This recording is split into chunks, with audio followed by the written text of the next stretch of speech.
You won't believe what lurks in the shadows. Have you ever felt a chill run down your spine on a lonely road at night?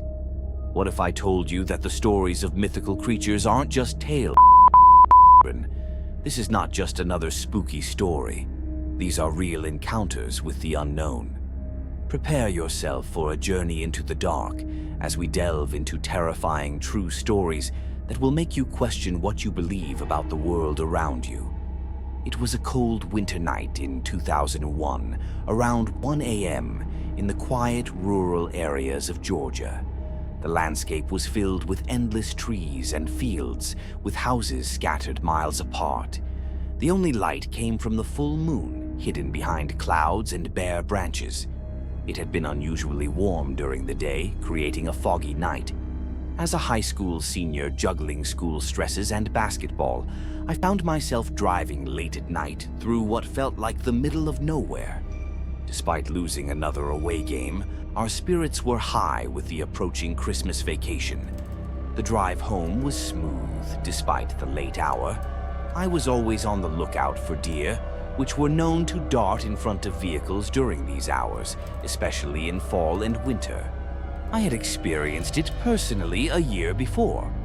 After saying goodbye to my teammates, I loaded my gym bag into my SUV and started the half-hour drive home. The southern roads stretched long and empty, bordered by endless woods and farmlands. Halfway home, with the windows down and the AC running, I was enjoying the cold wind keeping me awake. I wasn't speeding, going about 40 mph, just enough to stay alert. The fog was thickening, forcing me to slow down. The road was narrow with no streetlights, making it difficult to see any animals that might cross. Suddenly, I felt something was off. I rolled up the window, straining to see through the foggy darkness. Then I slammed on the brakes. A blur ran into the road, a large black figure moving quickly.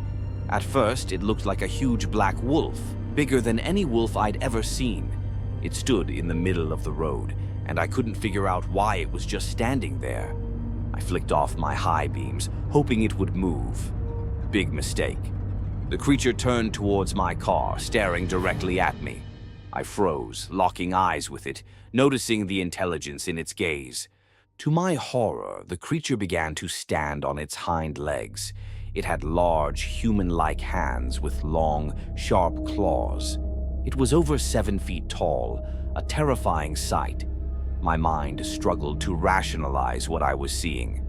I was frozen in my car, staring at this beast. Then it took a few steps towards my car.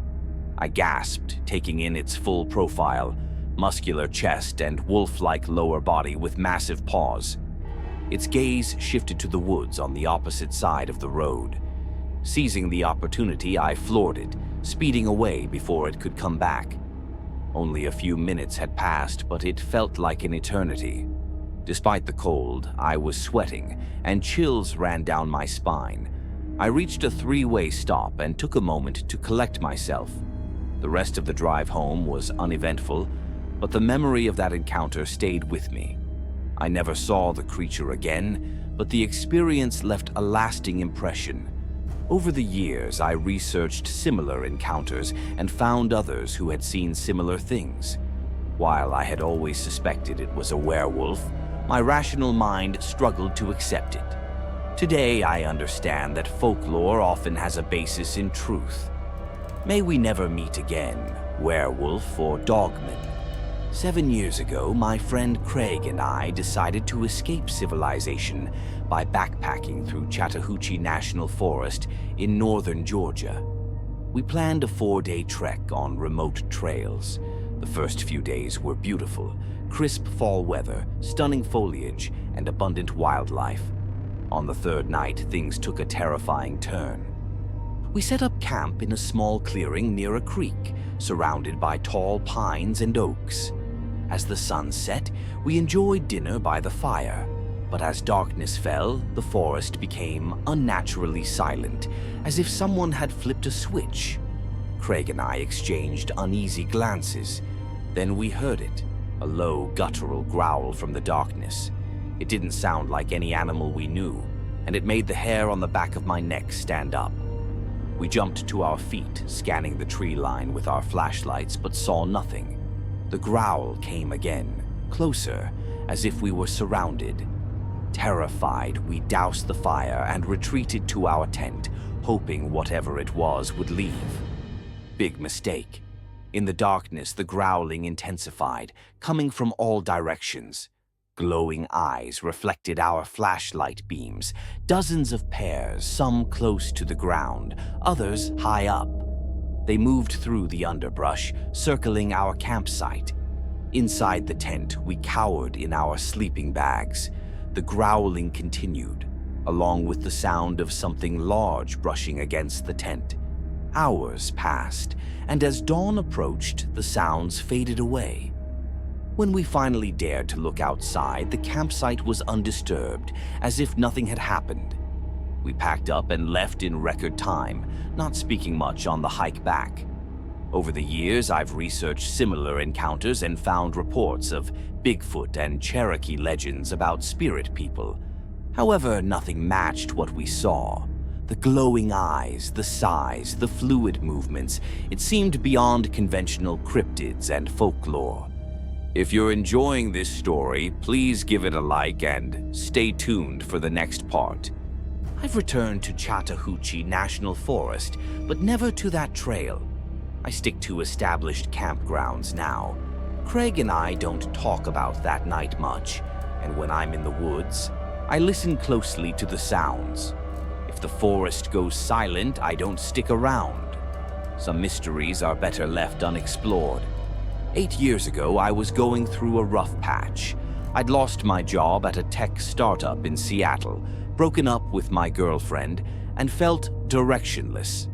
My friend Taryn suggested a backpacking trip in Olympic National Park. Despite not being much of an outdoorsman, I agreed. At the last minute, Taryn canceled, but I stubbornly decided to go alone. The drive to the Olympic Peninsula was beautiful. By early afternoon, I reached the trailhead, a small gravel parking area at the end of a bumpy road.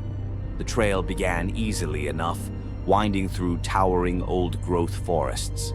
As I hiked deeper, the trail became more rugged and overgrown. By late afternoon, I worried I'd missed a turn. Determined to find the lakes Taryn mentioned, I pressed on. As light faded, I set up camp in a small clearing. The night was filled with forest sounds, but I didn't sleep well.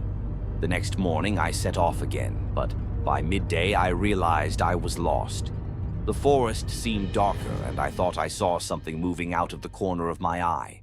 Exhausted, I made camp early near a stream. After dark, the forest grew unnaturally silent. I heard a low growl and saw glowing eyes reflecting the firelight. The creature was massive, with limbs too long for its body. It moved fluidly through the trees. Terrified, I spent the night in my tent, too scared to sleep. At dawn, I quickly packed up and set off in what I hoped was the right direction. I eventually stumbled upon a well-maintained trail and met a family of hikers. They helped me find my way back to the trailhead. Since then, I've learned to enjoy hiking and camping, but I stick to well-traveled trails and never go alone. I always make sure I'm out of the woods before nightfall, knowing that when darkness falls in the deep wilderness, it can bring visitors best left unseen. 6 years ago, I worked as a land surveyor in rural Maine.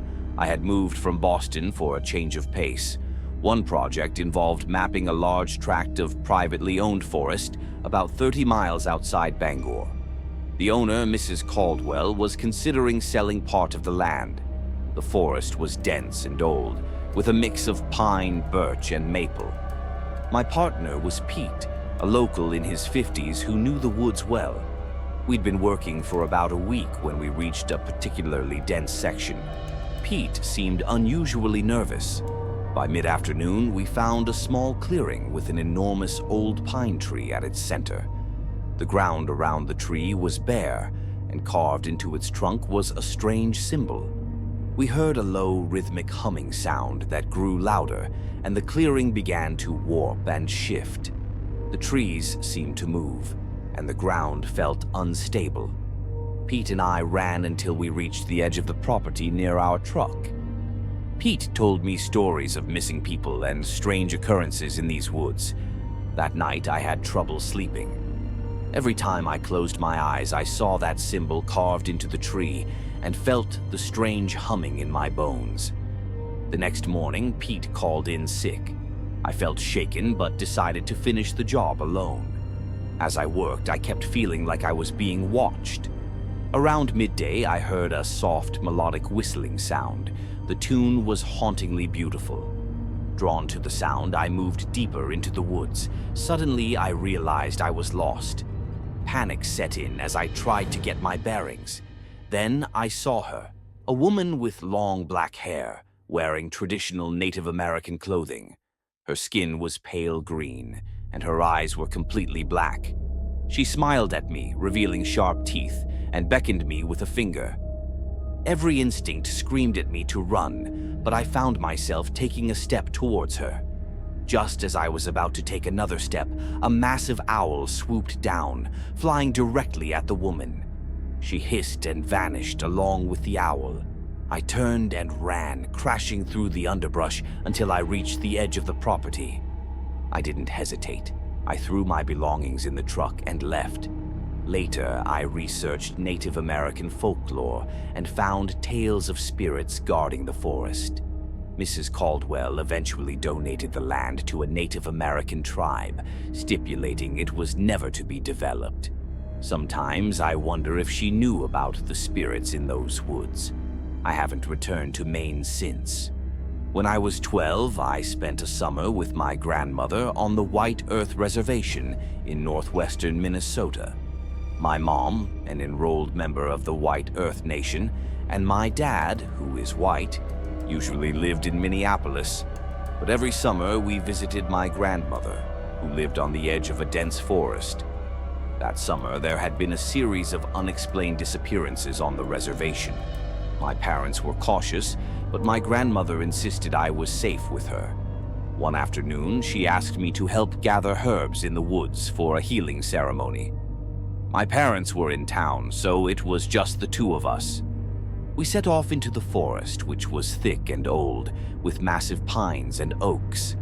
As we walked, my grandmother explained the uses of different plants and told me old Ojibwe legends about the forest and its spirits. She mentioned the Buaji-Wog, the wild men of the woods, tall, hairy beings that were not quite human. If you have had similar experiences, share them in the comments below and stay tuned for the continuation of the story. Intrigued, I asked if they were dangerous. She nodded, saying they were protectors of the forest, but could also help lost travelers. The key was to always show respect.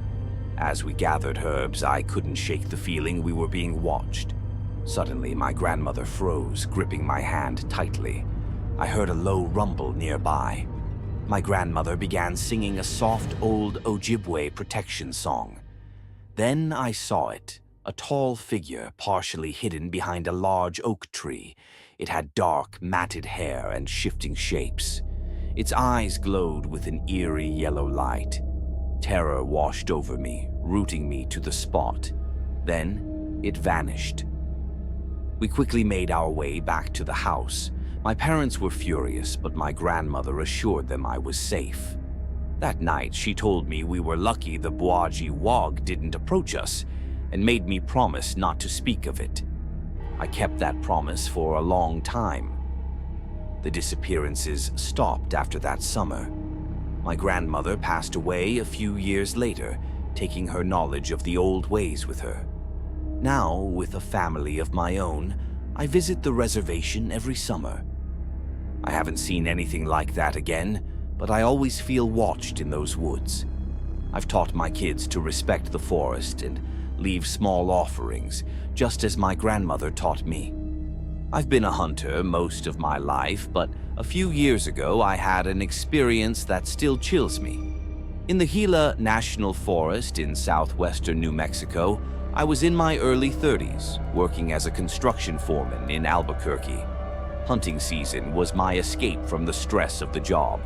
I had planned a solo elk hunting expedition in a remote area I hadn't explored before. The week leading up to the trip was hectic. By Friday, I was exhausted but determined to go. I drove 4 hours to the woods, arriving just before sunset. I set up camp in a small clearing about a mile off the main forest road. The spot was perfect, secluded and close to a stream. I ate dinner, planned my route for the next day, and turned in early. The forest was quiet, save for the occasional hoot of an owl or rustle of small animals. I woke up well before sunrise, had a quick breakfast, and set out. The hike was challenging, with steep and rocky terrain. By mid-morning, I reached the valley I was aiming for, a beautiful spot surrounded by dense pine forest. I settled on a rocky outcrop, rifle ready, but saw no elk. As the sun began to set, I decided to head back to camp. Halfway back, the forest went silent, as if the sound had been sucked out of the world. A strong, musky smell filled the air, and I realized something big was nearby. My heart raced as I spotted dozens of pairs of eyes scattered among the trees. I tried to stay calm and walked faster, but the eyes followed me. Then I heard a howl, low and guttural, rising in pitch. More howls joined in, creating a terrifying chorus. I broke into a run, pure survival instinct taking over. Heavy footfalls and howling followed me. I ran harder than I ever had in my life, bursting into the clearing where I had set up camp. I didn't stop to grab anything. I threw myself into my truck, fumbling with the keys, and sped off. In my rearview mirror, I caught a glimpse of a huge, dark shape standing at the edge of the clearing. I didn't slow down until I hit the highway. The next day, I called the forest ranger station and explained what happened. The ranger told me there had been other reports of similar encounters in that area. I've never gone back to that part of the forest. The experience left me shaken, but it also made me more cautious. When hunting, I stick to familiar areas and avoid going alone. Some mysteries in the wilderness are best left unsolved. Don't forget to subscribe to our channel and hit the bell icon for more terrifying tales.